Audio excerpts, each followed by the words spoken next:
My name is Aaron Moses. I am a comic book illustrator. I've been doing this already for like a good 18 years, almost 20.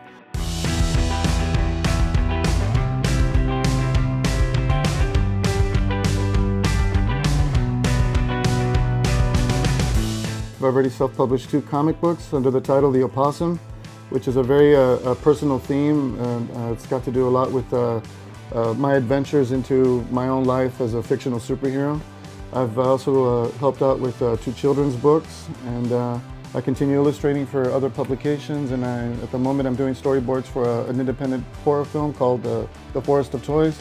I'm doing a comic book for Mr. David Rochester in California, and I've got my comic book character, the Opossum, in some Index hero cards promoted by Mr. Vince White. The RGV has always been something inspirational to me when it came to my character, because I mean, I've never, for the longest time, I had always wanted to like have everybody see like kind of like the hidden gem that we have here. You know, most people never really looked at a lot of like the hidden things that this place can offer.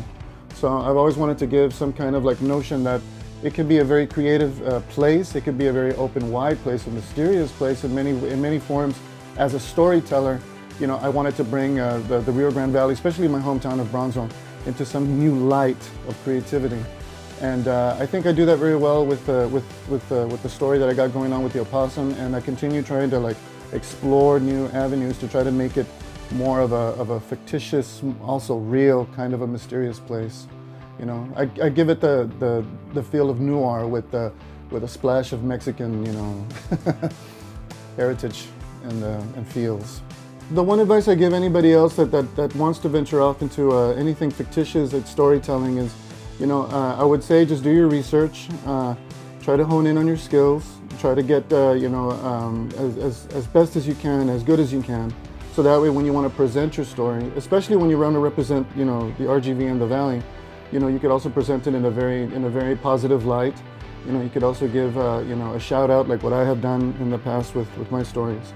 And, you know, don't ever be afraid to try to speak your mind. I mean, it's just in the world of comics and any kind of art form in general, it really is a way of speaking out our own voice that nobody has been able to hear before.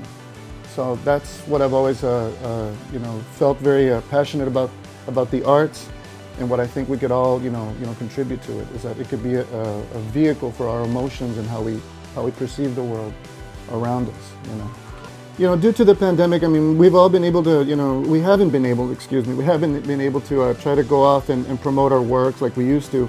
But it does give us a chance to kind of like hone in on a lot of our skills, and we weren't able to since we were always in such a rush to go out and do more of the promo than to sit down and be focused on what the work and the creativity was more all about.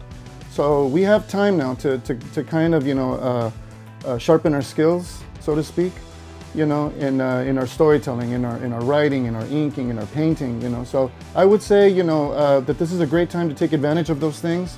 And there's a lot of online, great interviews and opportunities to look at other artists that are doing the same thing, that are trying to like, you know, convey, different art styles and different art forms, and speaking more of their own skills as we are going through this closed down pandemic. I mean, it gives us time to become more focused, more skilled at what we want. So by the time, you know, this gets to blow over, you know, we'll be ready to go out with guns blazing, and you know, we'll have some incredible stuff coming out of us. You know, it'll be like a lottery win or something. I don't know. It'll come out like confetti.